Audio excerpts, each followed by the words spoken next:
Chapter 5. Today, you joined the ranks of the Mage Guild, Stephen said. He gazed out over the dozen young men and women arrayed before him, each one kneeling with quiet fear on the cold stone floor. They came from the far corners of the realm, broad-shouldered dwarves, lean humans in worn tunics, and horned tieflings with twitching tails coiled neatly behind them. Before each initiate rested a low wooden stool, simple in design but freshly polished, as if even that humble object bore ceremonial weight. Glowstones normally give a clean white light. Today they seemed dimmer than normal. I will not sugarcoat the truth for you. Your lives as you have known them are over. We will tell you what to wear, eat, sleep, and most of all when and how to cast spells. He truly hated this part of his duty. The upper gods knew he did, but he'd long since learned to build walls around his heart, thick and unyielding as castle stone. Compassion was a luxury he couldn't afford. Not here, not now. Most of the youths before him had been torn from their homes the moment their spark was discovered, dragged weeping from hearth and kin, clutching toys or prayer beads, their gifts marked more as a curse than a blessing. The memory of those first screams still echoed in his mind, though he forced them down with practiced cruelty. Mercy had no place in the academy's cold halls, and if he let himself feel now, it would only make the breaking harder later. To ensure your compliance, every new mage is melded with a thread. He reached for a glass beaker on the nearby table. Inside was a metallic blob, no larger than a clenched fist. It pulsed softly, like it had a heartbeat of its own, and every so often, a tendril of silvery liquid stretched out to prod the glass before recoiling in slow, deliberate thought. The substance shimmered with shifting hues, mercurial one moment, copper bronze the next, never resting, never still. It wasn't alive in the way a creature was, but it was sentient enough to know it had been trapped. These threads are harmless as long as you do not attempt to defy the guild and its wishes. They have been endowed with a great deal of intelligence, and they are not forgiving. They will kill you if they perceive you as a threat to the guild. Several of the youths stifled a cry, and one poor girl nearly fainted. Judging by the many defiant looks, this group will lose half or more in the first 3 days. Such a waste. The rest will harden quickly and do well. Stephen thought. We, of the Mage Guild, are the right hand of the Great Council. We serve and protect their needs and wants. A sharp pain shot up his left arm from his hand. It took his breath for a moment. He made an effort to keep it from showing. Just a warning. I knew I was taking a chance, but it was worth it to get the truth out to them. You will ensure that all laws are upheld by each and every citizen without feeling or judgment. He strode to the front of the group, every gaze fixed on him. Why wouldn't they look? He was a mountain of a man, built more for a forge than the robes of an archmage. His clean-shaven head only added to the illusion, hammering home the image of brute strength rather than intellect. He understood the value of fear in maintaining order, and he made for a truly intimidating figure to face. You will find the guild is very strict. We are now your new family. However, we do take care of our own. He gave a single nod, and the 24 registered mages stationed along the back wall stepped forward. Each bore a glass beaker, within which a single luminous thread. The initiates were ordered to place their left hands upon the small, enchanted stools. The magic would grab their wrist, then force them over to lay with their hands palm up. Once laid down, there was no pulling free. The binding magic held fast. One by one, the jars were tipped. The threads slithered forth, hungry and deliberate, and the moment they touched flesh, they vanished beneath the skin, absorbed swiftly through the pores. Each initiate's eyes glazed over as a shudder of euphoria swept through them, a fleeting bliss, and one of the very few pleasures they would be granted in the years ahead. When the last thread had been consumed, the new mages were escorted back to their dormitories, left to recover as the melding ran its course. Tomorrow the true ordeal would begin. They would be divided into 2 groups for testing and classification, then splintered further into smaller circles according to their affinity. Training and trials would consume the next 15 years, after which they might finally claim the title of mage, only to begin the cycle anew, climbing the endless ladder of mastery until death ended their pursuit. He did not linger to watch this part, turned and departed the room. Stephen moved through the narrow passage with practiced ease, his steps sure upon the stone. He knew every bend, every branching turn, knowledge shared by only a handful of mages, though none knew them as completely as he did.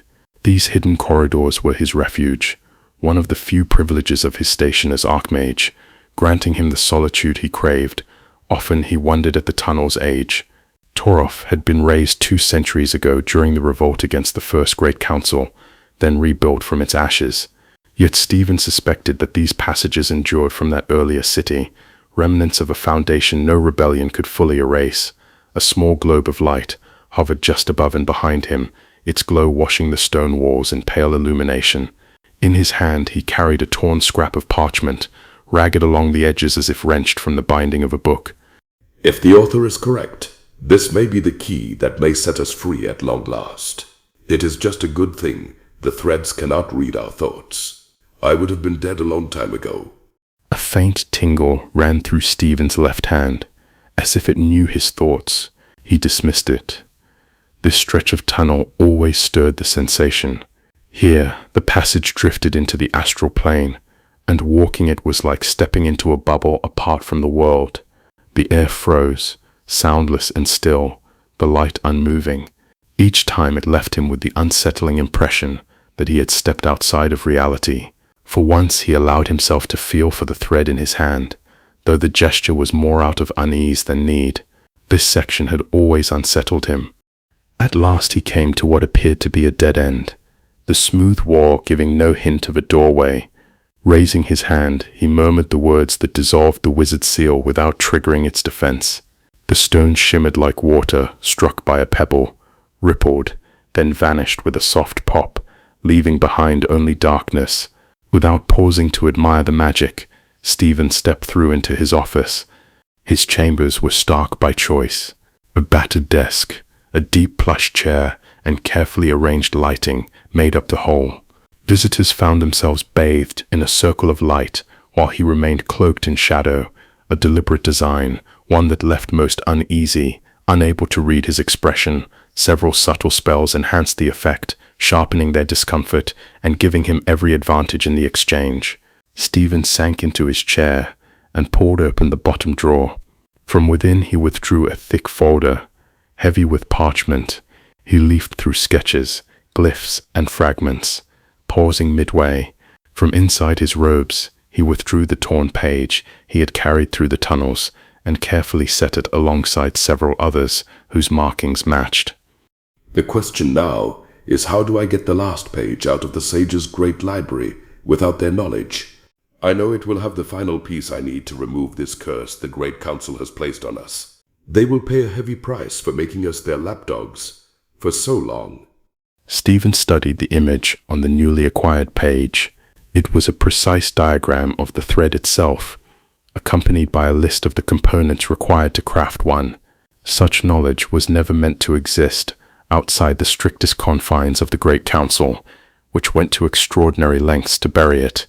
Once every 20 years, a single mage was chosen for the task of designing and refining the threads, and once their work was complete, they vanished, never again to walk freely in the world. Like his predecessor, Stephen had taken it upon himself to piece together the truth, fragment by fragment. The file before him was the culmination of years of dangerous collection, a secret ledger chronicling the leash that bound every mage to the council's will. I need to be more careful. I am not free yet, and this thing is not prone to many warnings like I received earlier. Sir? Came the voice at the door to his office. Just a moment, Hal.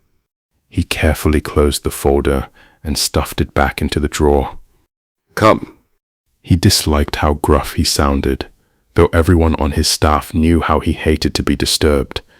Hal timidly poked his head in and squinted to try and make out his boss's form.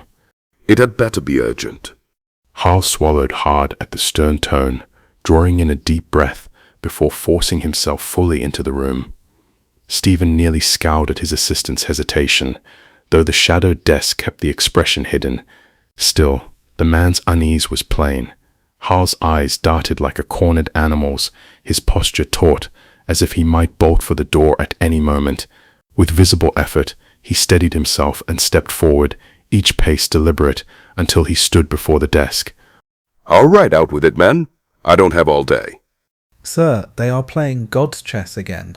Stephen was confused by the statement, and then it hit him. "Do we know where they are playing?" Hal perked up a little, as he would not be receiving a reprisal this time. Sir, Derrishlin and Jack are holding their game in the Elven capital. "All right. I need the file on Jack." Sir, should I inform the Great Council? Hal asked uncertainly. "If I am careful, I might be able to use this to my advantage." "No, I want all the facts we have first, so I can give the Great Council as clear a picture as possible." Hal stood for a moment, then nodded his head. Yes, sir. He quickly turned and rushed out of the office to get Stephen what he wanted. "They are at it again. The last time was the Silver Wars. That was before I was even born." A small red globe shimmered into existence before him, pulsed twice, and then winked out. Stephen's hand drifted back to the bottom drawer, drawing out a different folder, Jack's file. It was thicker than his collection on the threads, and far older. "You've been a thorn in the Council's side far longer than they would ever admit," he thought grimly. For all its weight, the file was frustratingly barren of substance.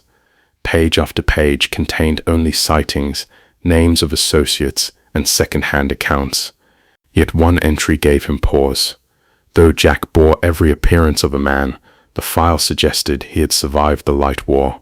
Stephen let out a low whistle at the claim. The file went further still, claiming Jack bore responsibility for 9 of the 12 world wars. There had been 152 assassination attempts by the Mage Guild alone, each a failure, many disastrously so. He was also said to hold sway, directly or indirectly, over every thieves' guild in Norof sister, and perhaps even Frolden. Stephen leaned back in his chair, the grin breaking free despite himself. This may be what I need to sever the Council's leash once and for all." His gaze dropped to his left hand, to the dark circle burned into his skin, the mark of a registered mage. "Either I kill you, or you kill me. But one way or another, this will end, and I do believe fortune will favor me." Thank you for listening to Chapter 5. This is a bit of a smaller chapter, so we will work on placing out Chapter 6 towards the middle of the month. If you like the story, please like and subscribe. This is a one-person project, so chapters come out once a month. See you in the next chapter.